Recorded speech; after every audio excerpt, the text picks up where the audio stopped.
आज हम आपको जो है दो चार बातें प्रोनाउंसिएशन के बारे में बताने जा रहे हैं। प्रोनाउंसिएशन जैसे बदल जाता है तो उसका मीनिंग भी बदल जाता है। एग्जाम्पल के तौर पर हम बात करें, अगर हम बात करते हैं रिफ्यूज वर्ड की, REFUSE रिफ्यूज़। अगर हम इसको रिफ्यूज़ पढ़ते हैं तो ये वर्ब के रूप में काम करता है।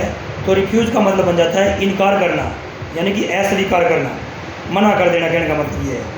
लेकिन अगर जो है हम इसी को रेफ्यूज़ पढ़ते हैं तो रेफ्यूज़ पढ़ने से ये नाउन बन जाता है, तब इसका मतलब बन जाता है कूड़ा कचरा, तब इसका मीनिंग बन जाता है कूड़ा कचरा।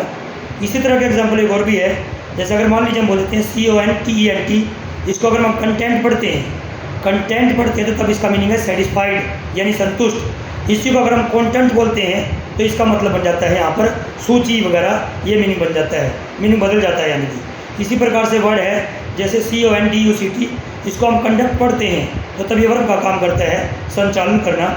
इसी को अगर हम कॉन्डक्ट पढ़ते हैं तब इसका मतलब व्यवहार, यानी कि नाउन बन जाता है, ये व्यवहार बन जाता है, इसका मतलब बिहेवियर बन जाता है।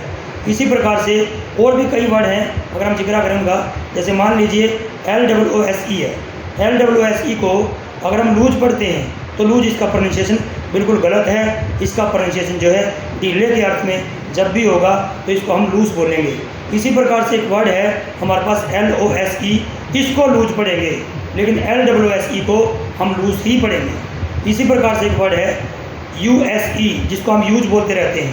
USE को अगर हम यूज बोलते हैं तो तब ये वर्ब का काम करता है, तब इसका मतलब होता है प्रयोग करना।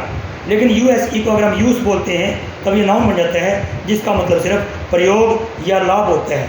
इस प्रकार से जो है कई वर्ड इस तरह के हैं जो प्रोनाउंसिएशन के अकॉर्डिंग चेंज करने पर उसका मीनिंग बदल जाता है। आज के लिए इतना ही काफ़ी है।